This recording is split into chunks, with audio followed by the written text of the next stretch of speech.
انقلاب شهید احمدشاه مسعود بیشتر در سالهای مقاومت که از سال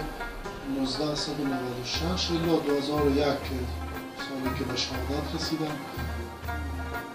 در تاجیکستان همیشه رفت آمد میکردن. اینجا به خاطر پیشبرد کارهایشان و ملاقاتهایی که داشتن، یک و دو خانه را که در قسمت کرم واقعیت داره استفاده میکردن که هنوز هم مردم تاجیک کسانی که در اون دوره با آنها در تماس بودن و زندگی میکردن اون خانه را با یاد خاطراتش از ذهن دارن و میگن که خانه احمدشاه مسعود در اینجا واقعیت داشت و میآمدن و میرفتن و خانواده‌اش هم در اون سالا اکثرا در تاجیکستان زندگی میکردن که در قسمت دیگه از شهر دوشنبه بودن ندارن. تا جایی که ما معلومات دارم و این فکر و عقیده را در یکی از کنفرانس‌هایی که بزرگداشت از خاطرات احمدشاه مسعود برگزار شده بود، دانشمندان و ادیبان تاجیک پیشنهاد کردند که با خاطر جاودانه ماندن نام خاطره احمدشاه مسعود باید یک خیابان در شهر دوشنبه و خانه‌ای که از او استفاده می‌کردند در دوران مقاومت و عنوان موزیم تبدیل شد. ولی یک فکر و عقیده بود که همون دوره مطرح شد فکر می‌کنم که هنوز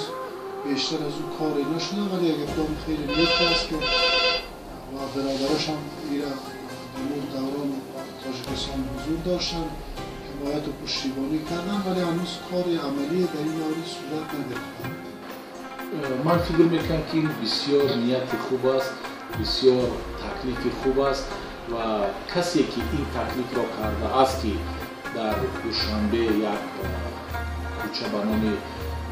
احمدشاه مسعود گذاشته شود، من اون را همراهی میکنم، با اون کس همراهی میکنم، این تکلیف را دستگیری نمایم. این کس در حقیقت شخصی ارزنده است و اگر او در اون خانه استقامت کرده باشد، اون خانه را موزه کنند و از اون چیزی که در آنجا مانده باشد جمع آوری کنند و جوانان آینده ما، جوانان ما نسل